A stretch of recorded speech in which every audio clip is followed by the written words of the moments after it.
Assignment Earth. This is the season 2 finale of Star Trek, the original series. Let's talk about it using my space, system, story, pacing, artistry, characters, enjoyment. Each category gets a score between 0 and 2. 2's the best. I'm not a big fan of this one. Let's just get that out there. Season 2 for me has pretty much almost just been 10 out of 10. There's been a couple of episodes. I don't like this one that much. Well, no, that's a lie. I like this one, but I don't like it's okay. Let's talk about it. Okay, so the story, I'm going to give it a 0.5. There really isn't a story, and what little there is kind of muddled and a bit nonsense. Like, it starts off, oh, they're like, we're going back to the past to check stuff out. Is that okay? You can't check your record banks on that? Like, what is happening? That is so weird. It's just random. The Enterprise is going back in time to check out what happened in the 60s. Okay. And then this is really a backdoor pilot for Gary Seven and the girl. So he's on an assignment that there's going to be some missile launch. Now this is, I don't even understand what's going on. They're testing a missile or something, and he has to blow it up like at a certain distance so it doesn't hurt anybody. But I don't understand. I almost feel like he's causing the thing, like he's making it lose control. Or was it supposed to be that they were going to launch this thing, the government was going to lose control of it, and then they weren't going to be able to detonate it? Is that what was happening? And then he had to step in? I don't know. The Enterprise intercepts his transport, and that's how they come to find out what's going on. Then they don't trust them. The entire thing is very flimsy to me. It's just like there's like nothing going on. So to that point, the pacing is a 1. It's okay. I'm not bored, but I don't feel that there's any urgency. Like, I know for sure they're just going to stop this thing. So, and the whole point of the show is, do you believe Gary Seven is who he says, or is he a bad guy? I'm like, well, it's pretty obvious he's just going to be a good guy, because he seemed too cool to be a bad guy. Like, what would be the point? And if he was a bad guy and they did blow it up, then we would have known about it. I don't know. They shouldn't have had time travel. I know they needed time travel.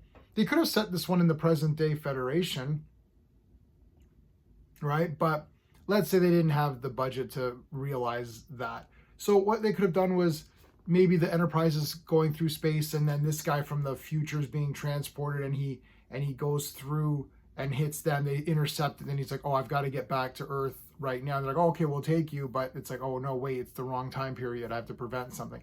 I don't know. I just don't like this. All right, we've gone back in time just to check shit out. It's like, okay. So I'm not bored. Pacing's okay. The artistry, I'll give it a 1. It's fine. Everything looks cool. They've got teleportation. He's got his own little thing where he opens a safe and he can walk in and go through. That's kind of neat. There's some fun stuff in it. Music's cool. All that, Kirk and Spock have their period attire, which is kind of neat. It's fine. There's a lot of stock footage, but it is what it is. Characters, I'm actually going to give the characters a 1.5. Now, the Star Trek leads do nothing. Like, they're basically just there to be there to call it Star Trek. But I have to say, even though I just beat this up for 3 categories, I really do like Gary a lot. He's super cool.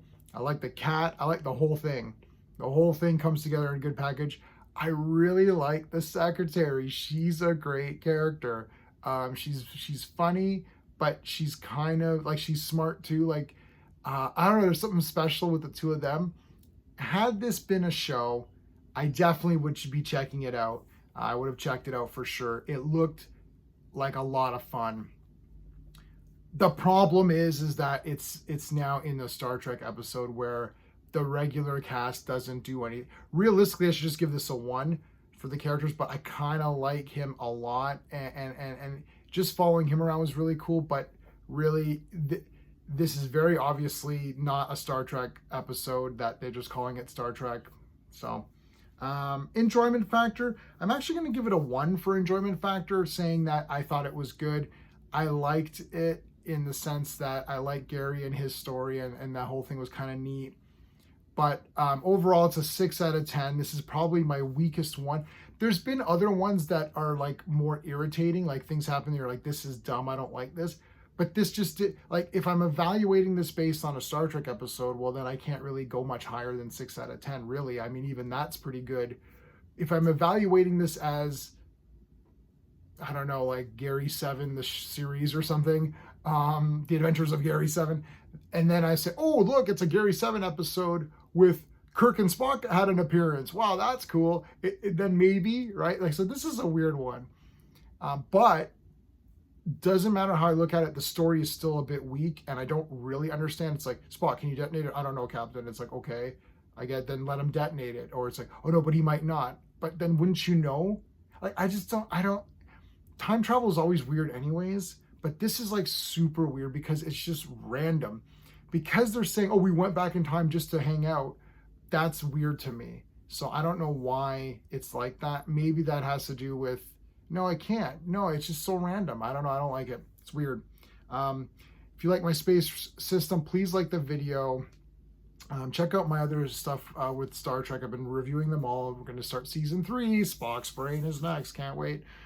Check out my friend Clobberin Times channel. Every Saturday night they do a Star Trek. They talk about 4 episodes of Star Trek, and they really do it in detail. So if you want more detailed analysis, please check those guys out every Saturday night. The link is in the description below.